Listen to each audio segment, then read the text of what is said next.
Jérémy. Peux-tu te présenter? Bonjour, Jérémy Labbé, du coup installé en production porcine depuis 2015, après un tiers. J'ai décidé de m'installer après 9 ans en tant que salarié agricole en élevage porc. Le porc, il m'est venu grâce, on va dire, à un voisin qui était producteur de porc. Quand j'étais jeune, j'allais chez lui régulièrement. Et du coup, ça m'a donné l'envie de commencer. Après, j'ai fait des études agricoles jusqu'au BTS Axe.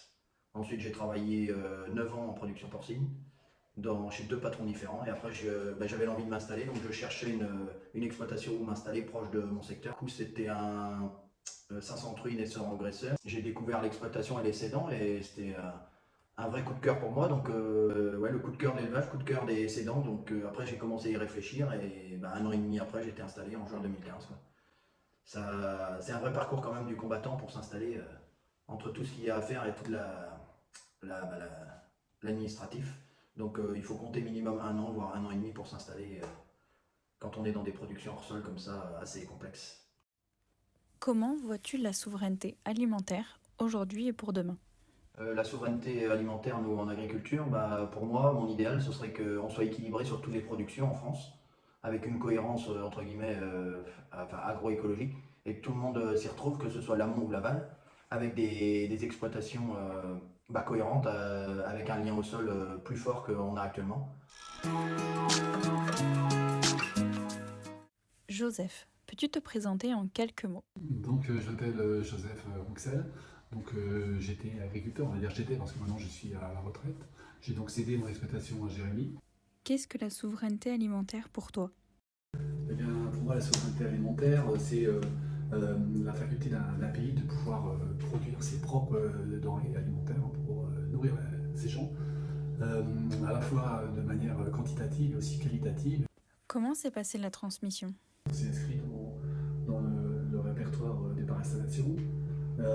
Et puis on a rencontré quelques personnes et nous avons rencontré donc Jérémy en décembre 2013 et donc il est venu visiter l'exploitation, ça lui quand même très très bien et donc on a continué donc d'étudier conjointement la reprise de cette exploitation par Jérémy et puis voilà, ça s'est fait petit à petit par étapes.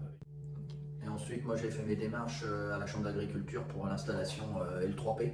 J'ai fait une formation pour le management parce que y avait des salariés sur l'exploitation, sur le social, sur les risques aussi. Est-ce que vous avez rencontré des difficultés lors de la transmission? Pas de difficultés entre nous, entre cédants et repreneurs, mais plus des difficultés administratives. C'est hyper long et très chargé. Enfin, on trouve qu'il y a énormément de papiers à faire. Ça pourrait être beaucoup plus simple. Même s'il faut bien prendre le temps de réfléchir et compagnie, mais il y a des choses, c'est très rébarbatif et on a l'impression de se répéter 15 fois dans nos dossiers. Donc ça prend énormément de temps et d'énergie aussi. Alors tu as déjà à projeter sur ton installation, il faut en plus de tout ça. Mais on se rend compte que c'est notre quotidien aussi quand tu es installé après, que ça continue sans cesse, l'administratif continue à te rattraper sans cesse. Joseph était toujours présent là, on n'a jamais, les premières années, tu as quand même été présent aussi. Oui, mais présent, mais sans non plus macérer dans Non, l'exploitation. non, mais donner les bons conseils. On ne connaît pas tout dans une exploitation, tous les petits fillons qu'il peut y avoir. Même si les salariés sont là, ça a vachement aidé. Les salariés étaient là déjà depuis longtemps, donc eux aussi t'aident. Mais Joseph a quand même la base générale de toute l'exploitation. Et ça, quand tu t'entends bien avec ton cédant, c'est quand même une sacrée valeur. Que pensez-vous du chiffre une installation pour 3 départs? Bien sûr, c'est pas assez. Hein. On va pas renouveler les générations avec 1 sur 3. On va se retrouver vite en déficit et que ce soit de production. L'agriculteur qui restera en place ne compensera pas les deux autres qui sont partis. On n'arrivera pas à s'en sortir comme ça si on n'arrive pas à donner un élan dans l'installation de jeunes. Comment peut-on améliorer ce chiffre? Tout simplement en faisant des promotions, à l'exemple de vidéos pour faire des promotions sur le métier de l'agriculture. On peut faire autre chose en allant voir directement le consommateur des fois.